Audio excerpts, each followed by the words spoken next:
I'm Nate Garhart from Farella.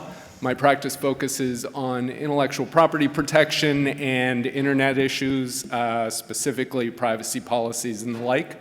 So I'm dealing with these issues quite regularly. I'll let our other panelists introduce themselves. Good afternoon. My name is Sushila Chanana, and I am with Farella, Braun, and Martel. And I am an IP litigation attorney with a background in privacy and cybersecurity. Because of my litigation background, I look at the CCPA through the lens of litigation, and prior to practicing law, I was a cybersecurity consultant. So I really geek out on this stuff, and I'm excited about this program, and I look forward to hearing from you all too. Hi, I am Shanti Eagle, and I am a senior associate in the insurance recovery group at Farella, and I focus on helping clients and companies maximize their recovery under their insurance policies, and also advising on what policies may or may not cover. And I'm here today to talk about how a cyber policy might respond in the event of a data breach or a regulatory action under the CCPA. So like the last speaker, we like a quick agenda, let you know where we're going to be going today. These are the topics we'll be covering. This is very largely a survey. We can't drill down too deep. And as we'll discuss during the presentation, the CCPA hasn't enabled too much analysis yet because it hasn't yet come into force, and we haven't seen how it's going to be enforced.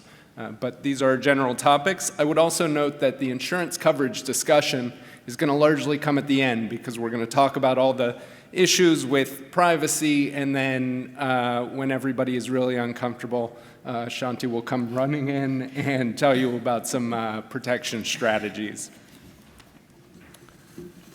So we're here. I don't know if everybody is clear when privacy became such a big deal. I'm sure if I throw out some buzzwords, you would notice, think back to some times like Cambridge Analytica, the Marriott data breach. It was pretty huge and noticed by probably implicated nearly everybody in this room in some way or another. But now we're here, and these laws have been put into place in reaction to some of these events and concerns about personal information that's out there on the web. So just first a quick survey, just a show of hands, whether it's the choices will be significant engagement, some engagement, or no engagement concerning the California Consumer Privacy Act and GDPR. So how many people in here have had significant engagement with the laws? Excellent. This may be, again, a little bit not quite as deep as you might appreciate, and happy to have your input on any of these items as we go forward concerning your experience with them. How about some engagement? About the same. Excellent. And no engagement, haven't dealt with CCPA or GDPR at all? Limited. Okay, great. So the first question, a lot of people see CCPA and the GDPR and these privacy laws and say, has this just gone too far? I don't know if everybody recalls, but in May of 2018, actually probably April of 2018, you started getting your inbox full of all kinds of things about your privacy policies of websites that you visit or that you're members of, et cetera. And it got to the point where people stopped looking at them. This was one example. A butcher hung up this sign in their shop. This was in, I believe, Italy. And other jokes just started coming out from all over the place concerning that situation. If you do recall getting all those emails, get ready again, because in January 2020, when the CCPA comes into effect, you can be sure that you'll get a lot more of those emails. And yeah, it'll be very exciting to see an inbox full, and then suddenly it's just a lot of, well, for lack of a better word, spam. So privacy laws have basically started to recognize this belief that individuals have certain rights concerning their personal information. Now, the laws don't necessarily implement all of these ideas, but these are generally seen as the rights that privacy laws should strive to protect, and that is access to your own personal data, knowing what an entity has of your personal data, being able to correct inaccurate information, to be forgotten without even asking. Just a company shouldn't be able to hold your information forever, or so the thought goes.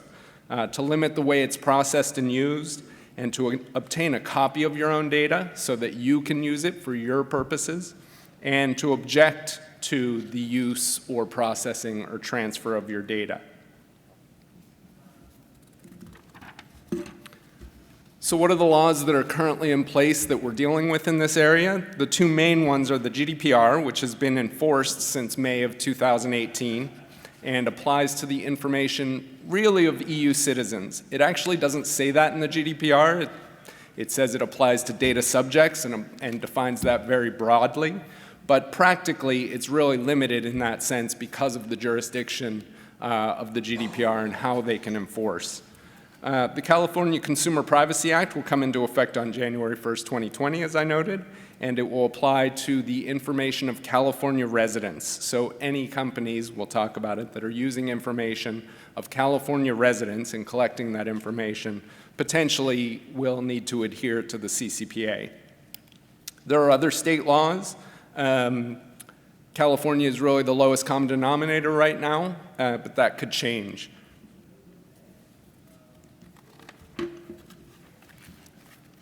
So, does your company need to be concerned about it?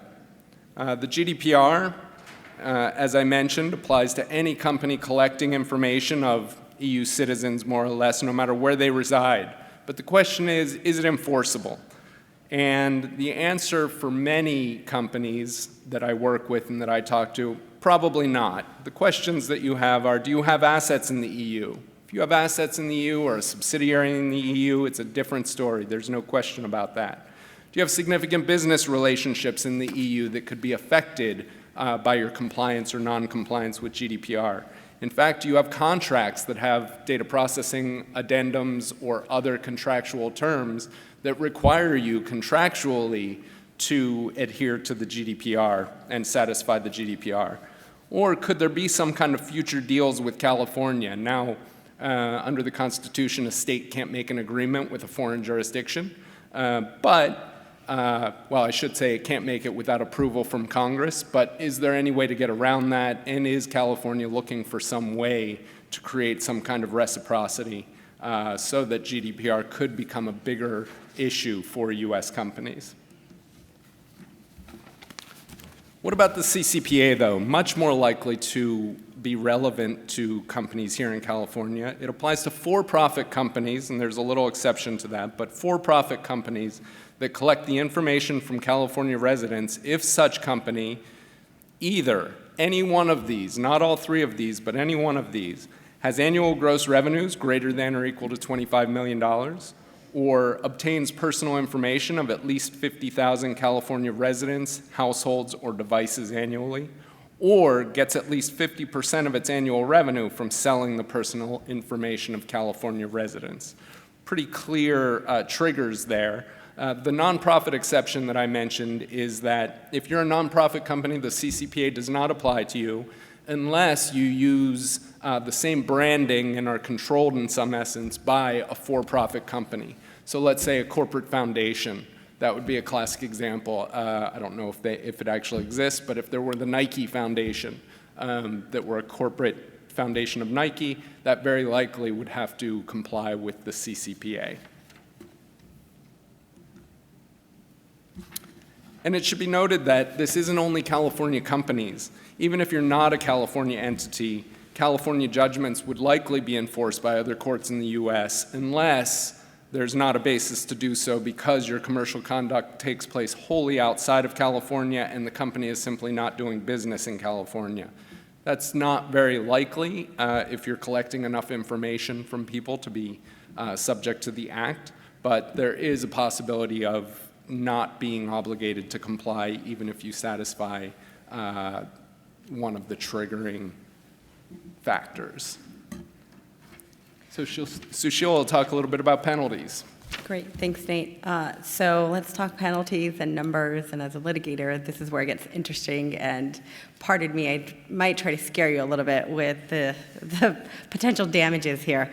So under the CCPA, you can be fined up to $2,500 per violation, and that's increased up to $7,500 per violation where your actions are intentional. So you can imagine if there's, in the aggregate, we look at class action lawsuits, this number can be pretty high. And I will share some sample fines on the GDPR side because we have some numbers there to give you an idea of that. Separately, the CCPA allows for a private right of action for data breaches. And I'm just going to take a minute to explain what that is. So Californians can seek damages of between $100 to $750 per consumer per incident under the CCPA. So again, in the aggregate, if you have a class action lawsuit, if you think about per incident, that there's a lot of money. There are millions of dollars there. So how would a Californian get that lawsuit going? So first, the CCPA says that the company would have to violate its duty to implement and maintain reasonable security procedures. And if it failed to do so, and that resulted in unauthorized access, theft, or disclosure of the consumer's personal information, then a Californian could sue. Now, I just want to be clear, unauthorized access could be a data breach, or it could simply be accidental disclosure of personal information. But if it's out there in the public domain, you as a company, you're going to have an issue, you're going to have a problem. So the CCPA provides that a consumer must first notify the company in writing that, hey, you have violated my rights under the CCPA, and the CCPA provides that the alleged violator has 30 days to cure. And there's not a lot of guidance on what curing means, but some examples, at least, that I would give my clients include, what steps have you taken to protect that data that was released? And that means, do you have more protocols in place? Did you hire more IT security people? Do you have HR involved now, whereas maybe you didn't before, and it comes out to what was reasonable. So if the business has the business in those 30 days has to cure and provide notice to the consumer that it has cured the issue. And that has to be in writing, and the consumer still will have an opportunity to sue the business if the business now violates or breaches that express writing that we have cured. So it doesn't get you off the hook simply by setting forth that written express statement. So like I said, the courts are going to flesh out, over the next few years what's reasonable in terms of curing. And let me just get to briefly the penalties that have been hit, at least on the GDPR side.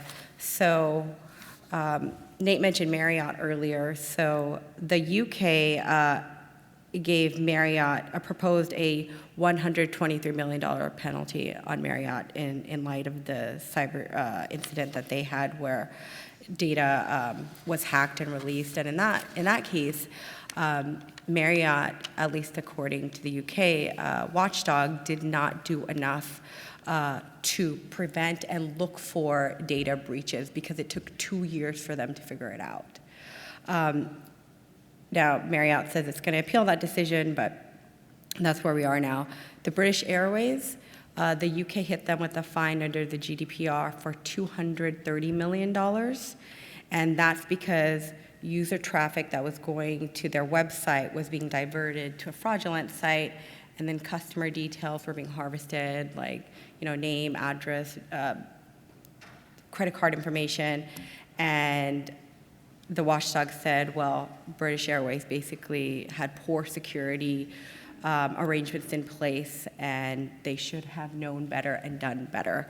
And here you are with a $230 million fine. Also, Google. France, pursuant to the GDPR, hit Google with a $57 million penalty recently for lack of transparency and lack of clarity in the way it informs its users about how they're handling their personal data. And also, France regulators said that Google failed to properly obtain users' consent for personalized ads.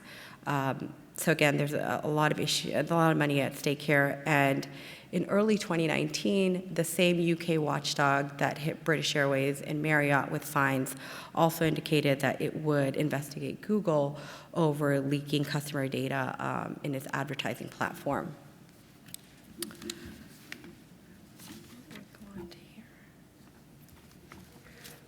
Okay, so in terms of what is considered personal data under the CCPA, I'm sure many of you already know this, but some examples include, your name, your address, your social security number, your driver's license number, biometrics information.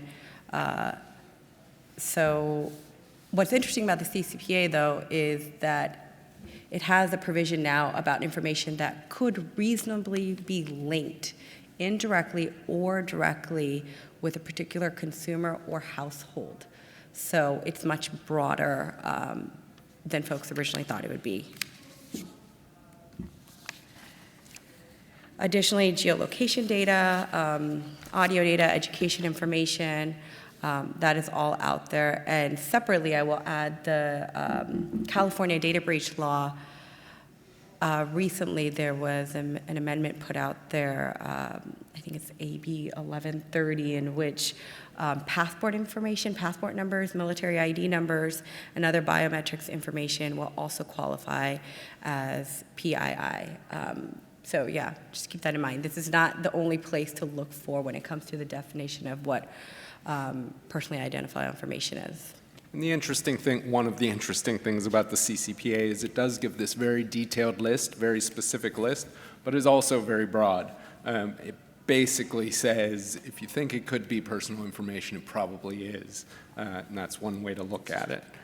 It also does include one exclusion, well, a couple of exclusions. First of all, certain information that's governed by other laws, so certain health information that's governed by HIPAA or other laws that protect certain kinds of personal information would be separate and dealt with separately instead of under the CCPA. And then it also includes an exclusion for public information that is drawn from government records. So not just any public information, but again, information drawn from from government records on government databases and websites and the like. Okay, in terms of the rights of individuals under the CCPA, they have a right to know, we have a right to know of what personal information is collected, what's sold or disclosed to third parties and to whom, and that is required to be presented in a category type information, what categories of information, of personal information is being collected, sold, and disclosed. A consumer has the right to say no to the sale of that personal information and the right to access and port that information, and a right to equal pricing regardless of exercising their privacy rights. So you shouldn't be penalized for raising your hand and saying, hey, I don't want you selling my information, using my information. And then lastly, of course, the right to be forgotten, which is also right under the GDPR. So practically, what does this mean? Two things. One is they're related very much, but one is for the lawyers and the drafters of the privacy policy, and one is for the IT department and your marketing department. First of all, you have to know what you're collecting and what you're doing with information before you can say and disclose in your privacy policy what you're collecting and what you're doing with that information. So it takes a good bit of digging. I would also note that I've been in many meetings where I've had marketing people in there and IT people in there, and the marketing people say, we collect A, B, and C, and that's it. And the IT people look at them and say, oh no, that's not what we collect. And they have a laundry list of things they collect. So there is a big IT component of this, Really, the people that understand the systems need to be in there telling you what is being collected and what's being done with it. So what needs to be in the privacy policy? This is the main disclosure that you need to include under the CCPA. First of all, you have to include a description of the consumer's right to request certain things, that is, the categories of information, the purposes for which the categories of personal information has been used, categories of third parties with whom it'll be shared, and specific pieces of information. So basically, a consumer can make a request to hear what you have collected over the past 12 months, and you have to be able to provide that to them. Now, again, this is a situation where marketing probably says that sounds pretty easy, and the IT department kind of groans and says, I have no idea how we're going to get that information together in a way that can be given to people. You know, as a Luddite, I think of it as, well, you do some kind of search and somebody's information just pops up all over the place. And when I say that to IT people, they get very angry with me. And that's apparently not how it works at all. So that just goes through more of this. The real key is, again, disclosing what you're collecting, what you're doing with that information, and then a couple other specific things. First of all, you need to have a clear and conspicuous opt-out, that is on your homepage, that says, do not sell my personal information. That is one thing. We'll talk about rights more, but under the CCPA, it's an opt-out metric. It's an opt-out regime by which consumers can say, no, don't do that. The GDPR, on the other hand, is opt-in and requires before they collect information, if you're subject to that law, that you get consent for that collection and use of the information. Under the CCPA, it's opt-out as to selling personal information, and there's actually no opt-out available for other information, or I'm sorry, for the collection of information or the use of that information, so long as you're not selling it. That is, you don't get to say, no, don't collect my information at all. That's not an option, at least not yet, under the CCPA.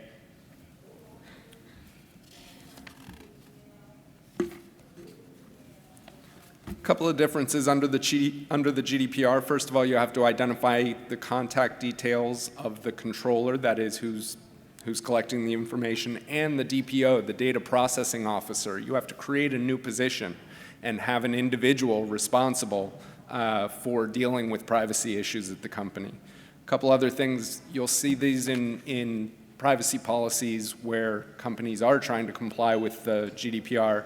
They'll have a section under each thing that they collect, each category, they'll list a legal basis for processing that information. And they'll lay out exactly what right they have or what the basis is for them to be able to use that information. So a couple other differences here, but the real keys are that DPO and the legal basis.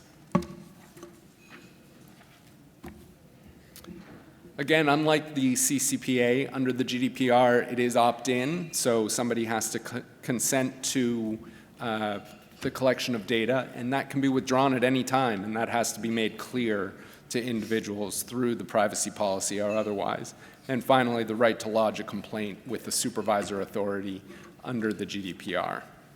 So let's talk a little bit about consent. I started to talk about that. First of all, under the CCPA, it's an opt-out regime, but only in connection with the sale of personal information.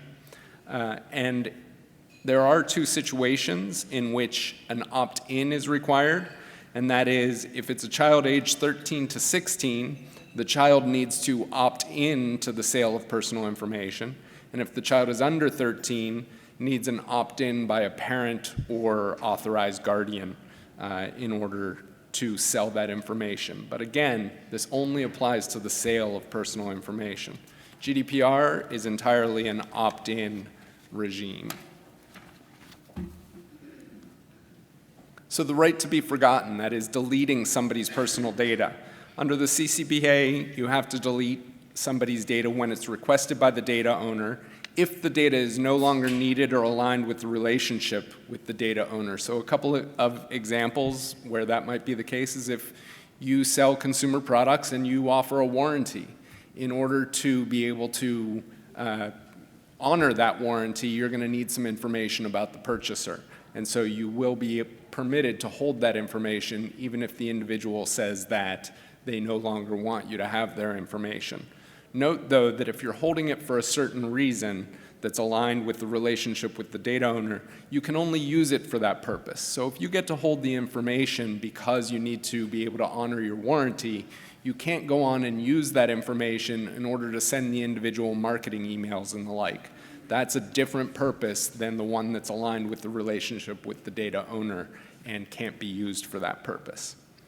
Interesting thing about the GDPR is it actually requires the company to affirmatively monitor and delete personal information when it's no longer necessary for the purpose it was collected. So if you sold something to somebody and you were holding it merely because you had a warranty with them, once that warranty expires, you will necessarily need to delete it without the consumer requesting that it be deleted. Okay, so going back to what I touched on earlier, data security and breaches. So the CCPA requires companies to implement and maintain reasonable security procedures and practices. And of course, the question is, what is reasonable?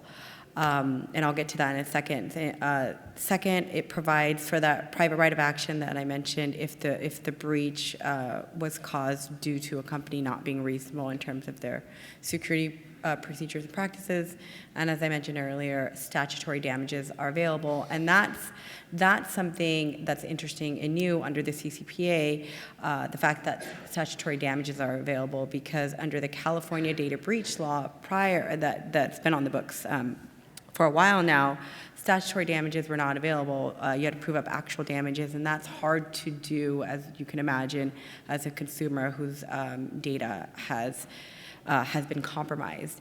And so the fact that statutory damages are available is a big deal under the CCPA. And one thing that has come up for various clients and other panels that I've listened to and been part of is, what can I do now? What reasonable steps can I take now? And my recommendations include, fortifying your documentation. That means making sure you have privacy policies in place. You are talking, and not only that you have a policy, a written policy in which you're getting input from, HR, IT, legal, and if you can afford it, to undergo data security audits. And that's what I was saying was something that I did earlier prior to the practicing law, was we would go in and we would pretend hack into systems to find out how secure or insecure they were. And then, again, if you can afford it, to obtain third-party certifications.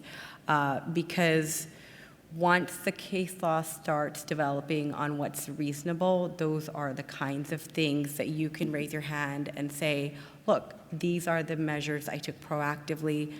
Nothing's bulletproof, but here's my documentation. Here's the certifications I got. And then in terms of standards, there's the NIST, the National Institute of Standards and Technology, that has some information for you on the types of best practices you can put into place. Additionally, the California Attorney General's Office has some documentation online on best practices. And since the AG is intimately involved in the CCPA, I highly recommend you check that out.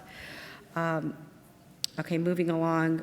Before we move on really quickly, one of the things I've heard from clients is they'll look at NIST or the CIS guidelines, and they'll say, we can do some of these, but we can't do all of these.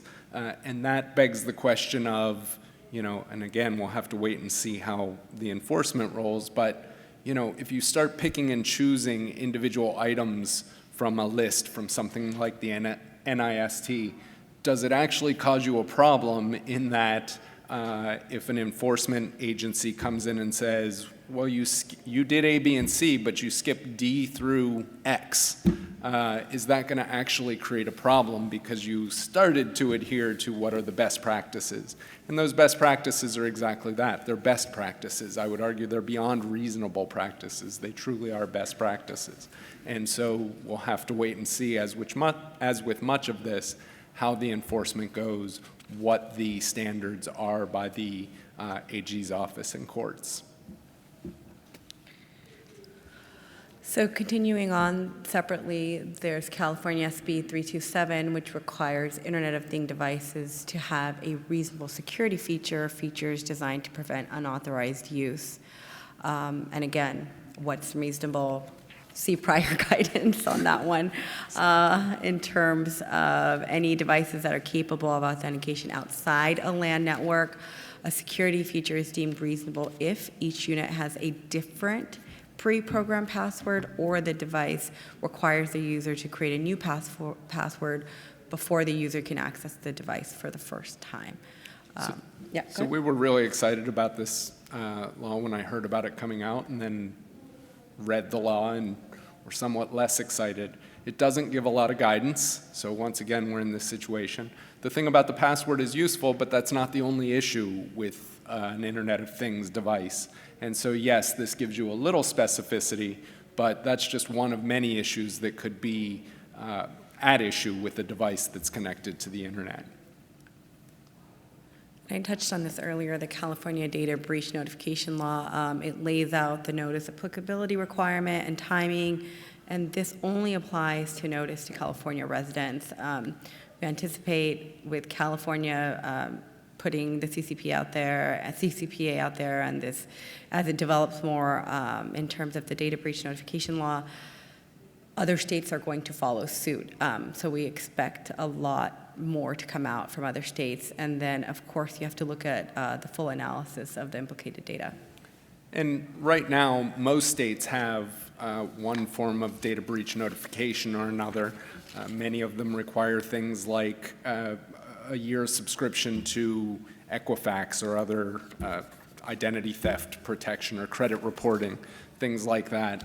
But you do have to go state by state and make sure that you're complying with the notification laws of every state. I should say every state where the breach notification law is triggered. So in some states it requires a certain number of individuals to have had their information compromised who are residents of that state before that breach notification law applies to you and you're required to comply with it. So what about amendments? We've heard that there were a lot of amendments coming in. A lot of you have probably already heard this, but the way this law came into place is an individual, Alistair McTaggart, had a big interest in privacy and put together a ballot initiative that was very strict, more strict than the current law, and it was very clear that the ballot initiative would pass. And so companies and the legislators started negotiating with McTaggart, and they came to a compromise, and the compromise is the CCPA. So when this came out, a lot of people said, well, it'll all get cleared up with the amendments, and so everybody was looking forward to the amendments that would come through. And actually, the tech companies were very active in lobbying for various amendments that would have tightened up some of the protections to make them more clear, to obviously they were looking to take some of the burden off of themselves. But at the end of the day, very few of these amendments actually were passed and made part of it. One was the public information issue that I talked about earlier, but it's only that available from a government record. Things like that. The other big one is that job, applicant, and employee information solely used in connection with employment is basically not subject to disclosure requirements or the private right of action, which is huge, obviously. And then data brokers are required to register with the Attorney General. So those were really the biggest three things that came out. And yeah, they're a big deal, but certainly didn't do anything near what we thought would happen with amendments after the CCPA came in. So one more thing on the amendments, AB 1335, that amendment clarified that the private right of action only does not apply if, excuse me, I'm misspeaking, does not apply if personal information is either encrypted or redacted. And secondly, that de-identified or aggregate consumer information is excluded from the definition of personal information. So I guess giving the tech companies a little bit of little wiggle room there. A little bit. One would think if something is de-identified that it's tough to call that personal information because it can't be linked to an individual. That's the only way it's truly de-identified. But this does make it clear. Mm-hmm. Yeah.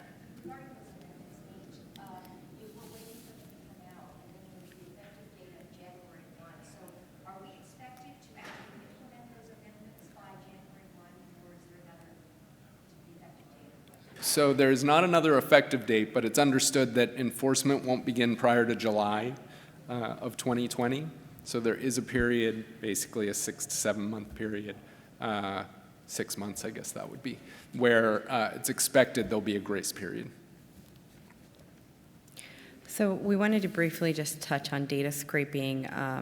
Recently, our firm and our client, HQ Labs, received good news from the Ninth Circuit. The Ninth Circuit affirmed the lower court's grant of a preliminary injunction to HiQ to prohibit LinkedIn from blocking HiQ from accessing publicly available data on LinkedIn. HiQ was going into LinkedIn to get, again, publicly available information. LinkedIn, I don't know if it already had or was threatening to block HiQ's ability to get into LinkedIn, and HiQ went and filed a lawsuit saying we want an injunction stopping LinkedIn from blocking us, so took very affirmative steps to do that. The Ninth Circuit affirmed, like I said, that PI and remanded, so that's where we are, and that happened within the last month or two. So what does this mean from our perspective? Well, HiQ is definitely happy about that decision. It still leaves privacy questions open concerning personal information that it collects. So again, I noted earlier that the CCPA's current definition of public information is limited to that from government websites.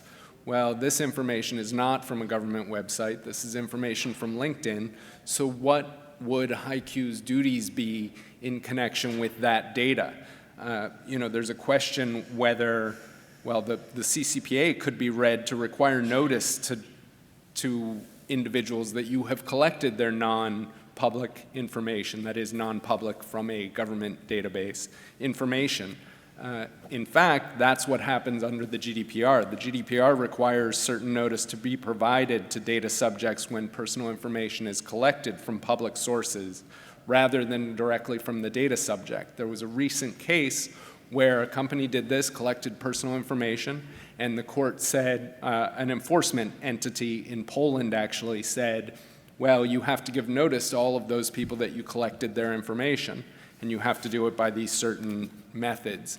And the company said, well, wait a minute, that would cost 10 million euro, and that would crush our company. That would do us in, and so that's not reasonable, and there's an exception under the GDPR that says you don't have to give that notice if it wouldn't be reasonable. And the Polish enforcement entity said, no, it's still reasonable, and upheld the fine against them of, again, something in the realm of 10 million euro. So they're going to fight that, and we'll see where that goes, but you can see how it could create a significant problem. And again, sound like a broken record, but we're going to have to wait and see under the CCPA as to what the position is on this. And not only through enforcement or through court actions, but the possibility of regulations being put out will possibly clarify some of these issues. So just to follow up on that Polish matter, the company at issue was a company called Biznode. It's a digital marketing company. And they estimated that it would cost around $9 million to send out these notice requirements that are under Article 14 of the GDPR. And the Polish watchdog said, oh well. You were deliberate in your decision not to send out the notices. Instead, they put the notice up on their website. And the watchdog said, well, if the user didn't know their data was compromised, they wouldn't know to go to their website to look for that notice. You should have affirmatively sent out written communications notifying these users that you had their data and how you were using it. There are some press reports right now that Bisnode would rather delete the sanction records than spend money on the postage to get these notices out via regular mail. So there's still some potential new laws. First of all, there's a new ballot initiative that's been proposed by McTaggart that's going through the process that includes, in addition to the things here, including the opt-in for selling, that is not having it opt out, but opt-in for selling information. But a couple of the other important points of it, it would actually limit how such laws can be updated, including limiting the legislative cleanup. That is, there's a proposed provision that would say only ballot initiative can change these laws. So that could be somewhat frightening for obvious reasons. It also creates the California Privacy Protection Agency, and interestingly, under the ballot initiative, that entity would be funded by fines. So it would be an enforcement entity, and it would self-fund through imposing fines. So it seems that that would create some significant incentive for it to find improper behavior, whether it truly existed or not. So definitely concerns about the new act that's being put together. And then the other thing to think about is federal legislation. We don't see Congress doing anything right now, but as businesses get more and more concerned about the CCPA or the new law, the CPREE, if it comes into existence, you might see action by Congress to protect the business interests that are affected. So with that, now that we've told you a long list of oh dear gods, we'll turn it over to Shanti to talk about some protections you can implement. And again, cyber insurance could be an entire presentation, all on its own. So I'm going to just briefly touch on some of the aspects of cyber, not touch on some at all, and then try and focus just on what's relevant to data breaches under the CCPA. But generally, cyber insurance protects companies against losses and expenses that the company faces when dealing with claims arising from data breaches or regulatory investigations and actions based on data breaches. This coverage, has grown a lot and is still growing. And unlike a lot of parts of the insurance market, it's actually expanding rather than contracting. They're adding, additional coverages to to a basic cyber policy. And it is highly competitive. And because it's a growing market, you can actually get negotiable terms and pretty good rates on cyber policies. But at the same time, it's non-standard, which means that instead of having kind of like a general understanding of what the basic coverages are, they vary a lot. There's a lot of difference in the wording from form to form. So having a knowledgeable broker or insurance coverage professional look at what you have and what's out there and advise you on what you should be getting is very important, because this is highly technical and non-standard. But it's also increasingly necessary, not just a tech company, but any company that has a significant web presence, that has any, connected devices that they sell, or, software that they update in connection with the, products that they sell. Even if your web presence is not for consumers, but only for, clients or other, intermediaries that sell your products, there's still risks there that cyber insurance can protect you from. So it's something that should be seriously considered. And also should be reevaluated and renegotiated on a regular basis, because the coverages are changing and the laws are changing, and you need to know what's in your policy and also what is out there and being offered.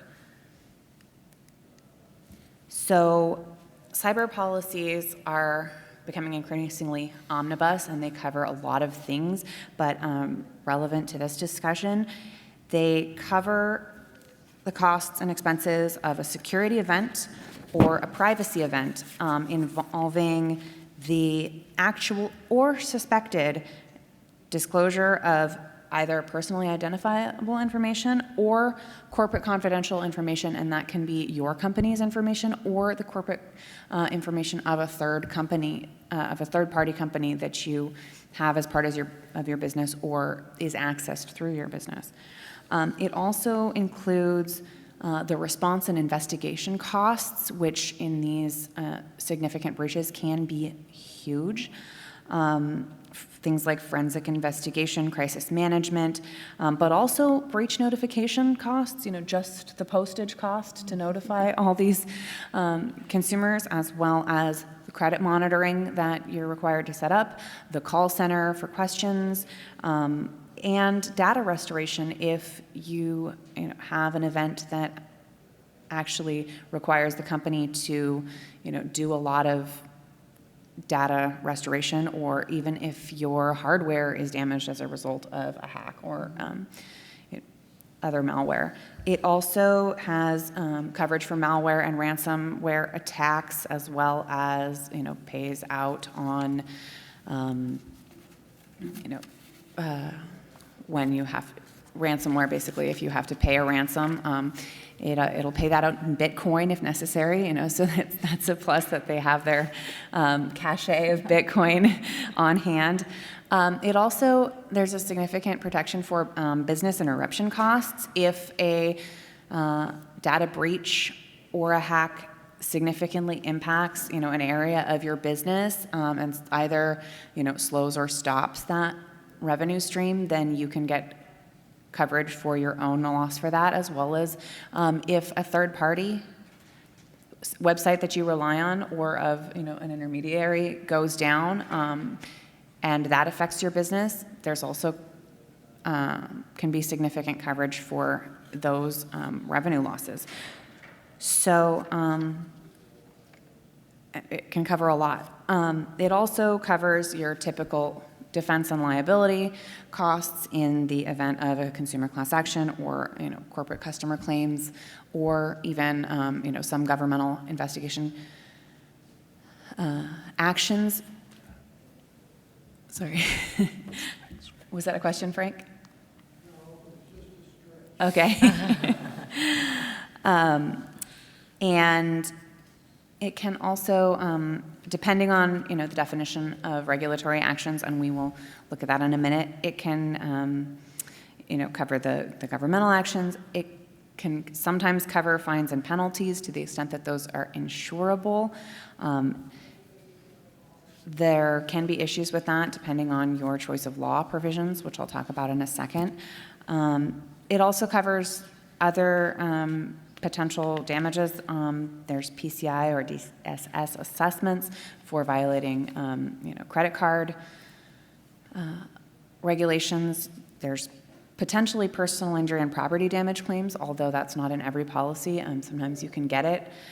And some policies increasingly include tech IP claims, media liability, tech errors and omissions or professional liability claims, and also products liability claims if your product has some technological service or product aspect. This kind of policy may actually respond better than your ordinary commercial general liability policy will. So you should look at your cyber policy closely in the event of any kind of claim, because it can cover things that you might not expect it to. As far as dealing with, as far as dealing with breaches, data breaches under the GDPR or the CCPA, oftentimes the definition of personally identifiable information in these policies is behind the law, or not as broad as, the CCPA is extremely broad. So you want to look carefully at what the definition of, covered personally identifiable information in your policy is, and, make sure that that's going to cover the information that would be covered under the CCPA, especially in this next renewal cycle.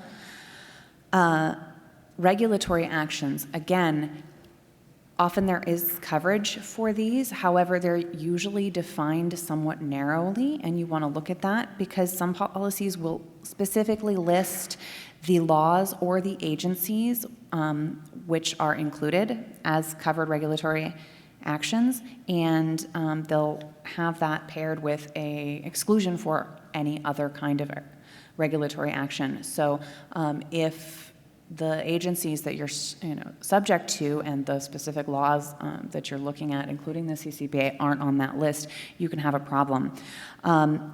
Oftentimes the definition is a little broader and it's linked to the enforcement of data breach laws, and then you have to go to that definition and see what the definition of data breach laws is. Again, that can be, it can list specific laws or it can be broader. The CCPA and the GDPR would generally qualify as data breach laws to the extent that you're looking at actions for data breaches. But if you're looking at actions for other violations that aren't necessarily triggered by a data breach law, then that might not get you there.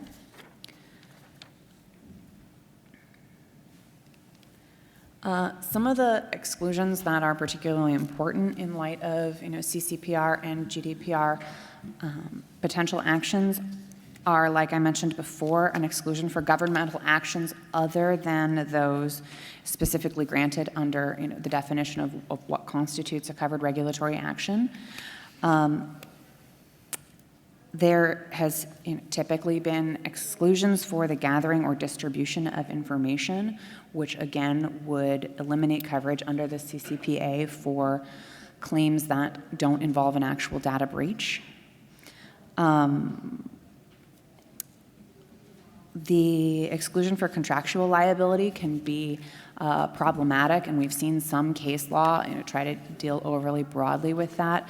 The better language is if you can get an exclusion that only applies to liability assumed under a contract that you would not otherwise have under the law. And then there are some really scary compliance exclusions which say that unless you have complied with specific either rules or guidelines or industry standards or with certain measures as outlined in your application materials, then you won't have coverage.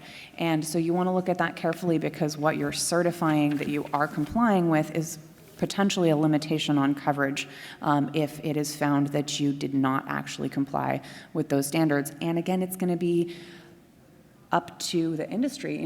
If there are industry standards out there that you say you're complying with, those are also constantly changing. What's going to be found to be reasonable under the CCPA is not known yet, so you can't necessarily guarantee ahead of time that you are complying.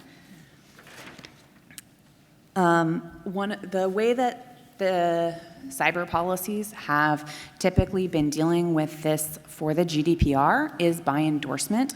A lot of the GDPR actions wouldn't naturally fall under the coverage grant, so they've been adding endorsements on which will capture GDPR violations. We have started to see CCPA endorsements that are similar, and we expect that those will become more common. This will expand the definition of what a data breach law is, expand the definition of what a regulatory action is to include GDPR or CCPA actions. And those are available for purchase and negotiation. Some of the companies, however, are requiring, like the compliance exclusion, but a little bit, more strictly in the application, that in order to qualify for or get an endorsement like this, that you have to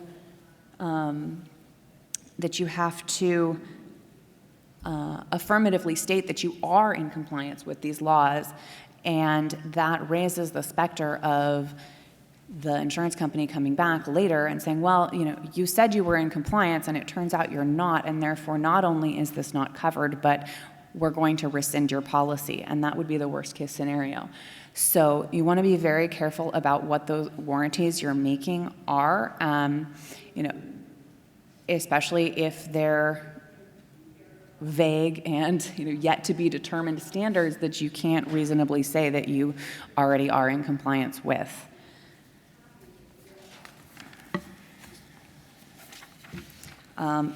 Some policies actually, instead of dealing with this by endorsement, are just creating expanded definitions of regulatory actions and expanded definitions of data breach laws, which will encompass not only specifically, the CCPA and the GDPR, but other emerging state laws. That is, from a policyholder perspective, the better coverage to get and to look for and to negotiate if you can get it.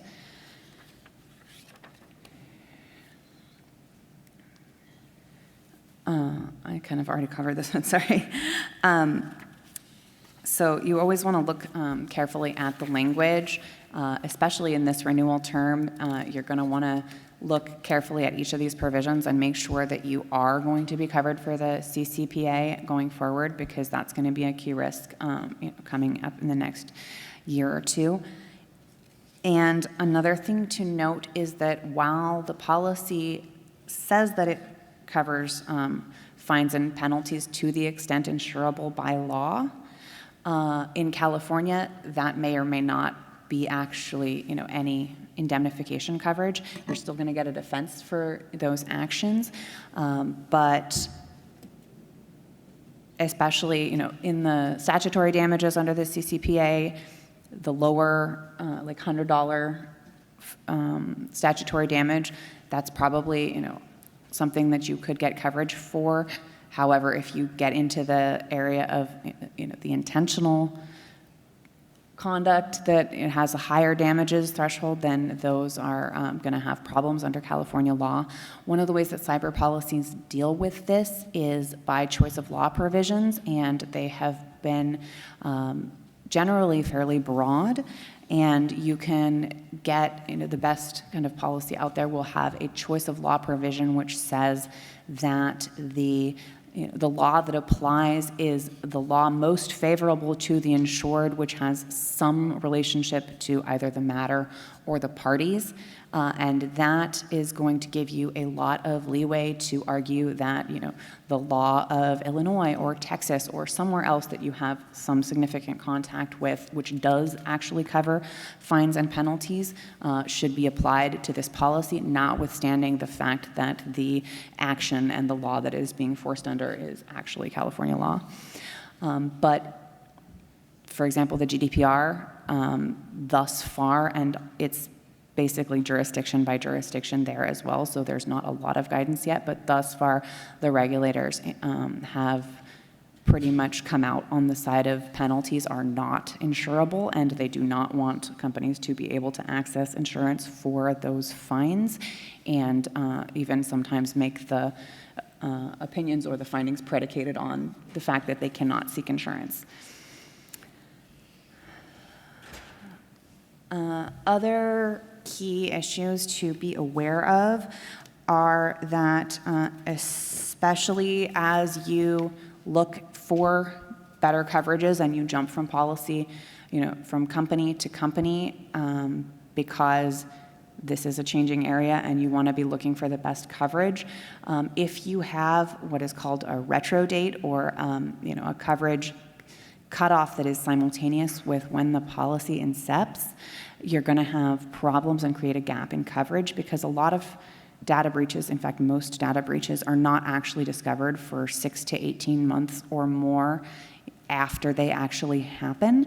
And unless you make sure that you don't have a retroactive date or that it is backdated, a significant amount of time, the prior policy that you jumped from is not going to cover it because it was not discovered in their policy period. And the new policy that you just got is not going to cover it because they're going to say we only, cover privacy events that actually happened after our policy incepted. So that is, definitely something that you want to be aware of. I already talked about the choice of law provisions being something that you want to look carefully at. One thing, nope. We're over our time. Oh, are we? Sorry, this is my last. Okay, great.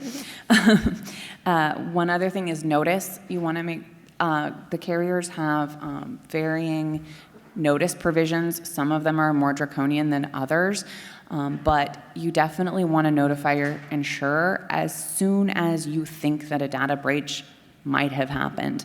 And definitely by the time that you're thinking about having to provide notice to any governmental agency or to a consumer, you want to have told your carrier.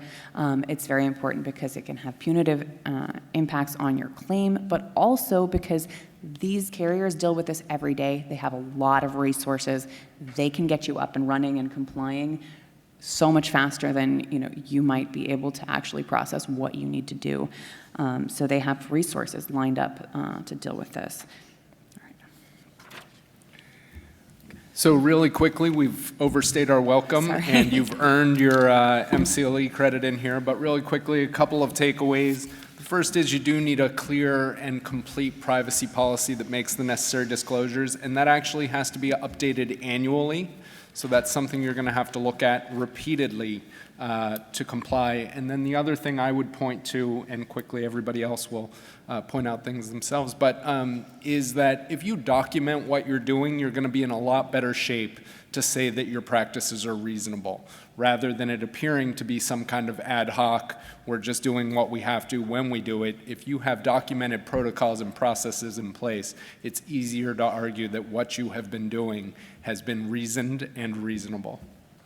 Even meeting minutes, talking to vendors, trying to get something in place, everything counts because we're in new territory.